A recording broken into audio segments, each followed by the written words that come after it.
உங்க முதல் ப்ராடக்ட்ட லான்ச் பண்றது செம எக்ஸைட்டிங்கா இருக்கும். ஆனா அதே சமயம் கொஞ்சம் பயமாவும் இருக்கும் இல்லையா? ஆனா கவலைப்படாதீங்க. ஒரு நிலையான வளர்ச்சிக்கு ஒரு சூப்பர் சீக்ரெட் இருக்கு. இதுல ஒரு ப்ராடக்ட்ட வெற்றிகரமா அறிமுகப்படுத்தி அத ஒரு மில்லியன் டாலர் பிசினஸா மாத்துறது எப்படின்னு ஸ்டெப் பை ஸ்டெப்பா பார்க்க போறோம். ரெடியா இருங்க. சரி, முதல்ல இந்த லான்ச் பாராடாக்ஸ்லேருந்து ஆரம்பிக்கலாம்.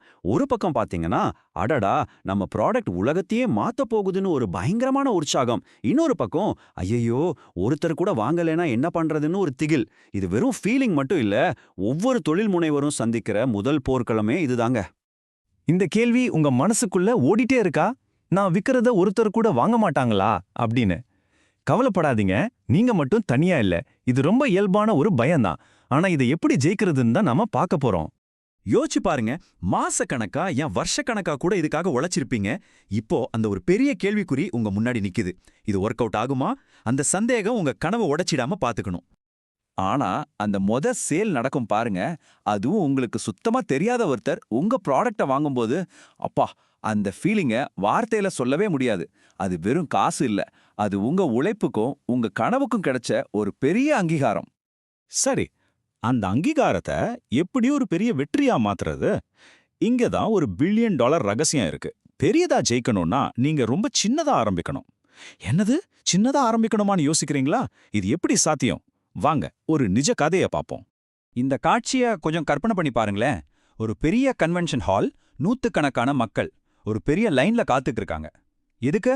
குவெஸ்ட் நியூட்ரிஷன் அப்படின்ற கம்பெனியோட ஒரு சின்ன ஃப்ரீ சாம்பிளுக்காக. நம்ப முடியுதா? இதுதான் உங்களோட ஆரம்பகால வெற்றி. அந்த சின்ன சாம்பிள் வரிசையில ஆரம்பிச்ச பயணம் எங்க போய் முடிஞ்சது தெரியுமா? 2019ல அந்த குவெஸ்ட் நியூட்ரிஷன் கம்பெனி $1 பில்லியன் விற்கப்பட்டது.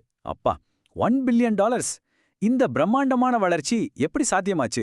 சரி, ஒரு $1 பில்லியன் கம்பெனி கண்டிப்பா பெரிய முதலீட்டோட ரொம்ப பிரம்மாண்டமா ஆரம்பிச்சிருப்பாங்கன்னு தானே நினைக்கிறீங்க. ஆனா உண்மை என்னன்னு தெரிஞ்சா நீங்க ரொம்ப ஆச்சரியப்படுவீங்க.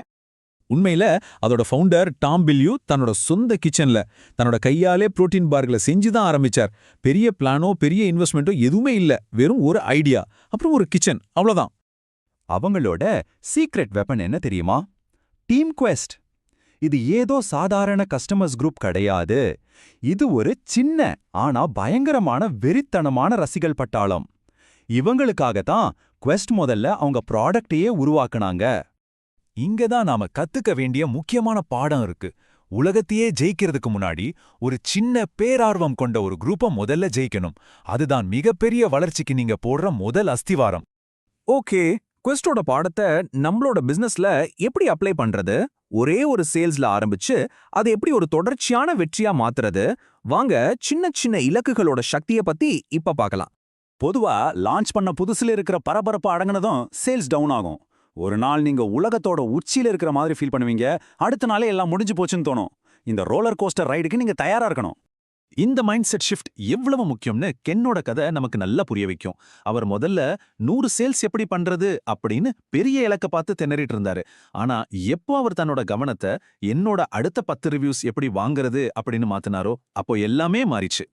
அந்த ஒரு சின்ன மாற்றத்தோட ரிசல்ட் என்ன தெரியுமா? செம்ம. அவரோட சேல்ஸ் ஒரு பனிப்பந்து மாதிரி உருண்டு பெருசாக ஆரம்பிச்சது. ஒரு நாளைக்கு 7லிருந்து 10 சேல்ஸ் நடக்க ஆரம்பிச்சது. அதுவும் யாருன்னே தெரியாதவங்க கிட்ட இருந்து. இதுதாங்க உண்மையான மொமெண்டம். இப்போது நாம் மிக முக்கியமான கட்டத்திற்கு வந்து விட்டோம். ஒரு பொருளை அறிமுகப்படுத்துவதன் உண்மையான நோக்கம் என்ன? உங்கள் சொந்த $1 மில்லியன் இயந்திரத்தை உருவாக்குவதற்கான அடித்தளத்தை பற்றி பார்ப்போம். முதல்ல ஒரு விஷயத்தை தெளிவா புரிஞ்சுக்கோங்க. ஒரு ப்ராடக்ட்டை லான்ச் பண்றது ஒரே ராத்திரியில உங்களை உலகத்துக்கே தெரிய வைக்கிறதுக்காக கிடையாது. அது ஒரு கட்டுக்கதை. அதோட உண்மையான நோக்கம் ஒரு மிஷினை நீங்க உருவாக்க முடியுமான்னு நிரூபிக்கிறது தான். அதாவது கஸ்டமர்ஸை தொடர்ந்து உள்ள கொண்டு வந்து சேல்ஸை உருவாக்குற ஒரு சிஸ்டத்தை உருவாக்குறது. இதுதான் உங்க பிசினஸோட இதயம். சரி, அந்த மிஷின் சரியா வேலை செய்தான்னு தெரிஞ்சுக்க ஒரு மேஜிக் நம்பர் இருக்கு, 25. ஒரு நாளைக்கு தொடர்ந்து 25 சேல்ஸ் உங்களுக்கு வர ஆரம்பிச்சிடுச்சுன்னா உங்க கையில ஒரு சக்சஸ் மிஷின் இருக்குன்னு அர்த்தம். ஒரு நாளைக்கு 25 சேல்ஸ் அப்படிங்கிறது வெறும் ஒரு நம்பர் கிடையாது. அது ஒரு வின்னிங் ஃபார்முலா. இந்த ஃபார்முலாவை நீங்க மற்ற ப்ராடக்ட்ஸ்க்கும் யூஸ் பண்ணலாம். உங்க பிராண்டை ஒரு $1 மில்லியன் சாம்ராஜ்யமா வளர்க்கலாம். அப்போ $1 மில்லியன் பாதை ரொம்ப சிம்பிள். ஸ்டெப் 1, ஒரு ப்ராடக்டை லான்ச் பண்ணுங்க. ஸ்டெப் 2, அந்த 25 சேல்ஸ் மிஷினை உருவாக்குங்க. ஸ்டெப் 3, உங்க ரசிகர் பட்டாளத்தை வளர்த்து அவங்களோட எப்பவும் தொடர்புல இருங்க. ஸ்டெப் 4, இதே ப்ராசஸ அடுத்தடுத்த ப்ராடக்ட்ஸ்க்கும் ரிப்பீட் பண்ணுங்க. இது ஒரு பவர்ஃபுல்லான வளர்ச்சி சக்கரம். உண்மையில இந்த 25 சேல்ஸ் மிஷனை உருவாக்குறது தான் எல்லாத்துலயும் கஷ்டமான பார்ட். இதுதான் த கிரைண்ட், அதாவது கடும் உழைப்பு. ஆனா இதை நீங்க செஞ்சு முடிச்சிட்டீங்கன்னா நீங்க த growth, அதாவது வளர்ச்சி கட்டத்துக்குள்ள நுழைஞ்சிருவீங்க. இங்கே இருந்து உங்க வெற்றி ராக்கெட் வேகத்துல போகும். நம்ப முடியுதா? உங்க சேல்ஸ் மிஷனை நீங்க ஒரு தடவை சரியா செட் பண்ணிட்டா போதும், உங்க முதல் மில்லியனை நோக்கிய பயணத்துல நீங்க பாதி தூரத்தை கடந்த மாதிரி. ஆச்சரியமா இருந்தாலும் இதுதான் உண்மை. ஃபவுண்டேஷன் போடுறது தான் கஷ்டமான வேலை.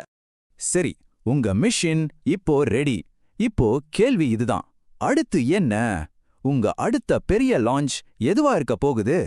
இதிலிருந்து நீங்க கத்துக்கிட்டதை வச்சு உங்க $1 மில்லியன் பயணத்தை ஆரம்பிக்க நீங்க ரெடியா? பதில் உங்ககிட்ட தான் இருக்கு.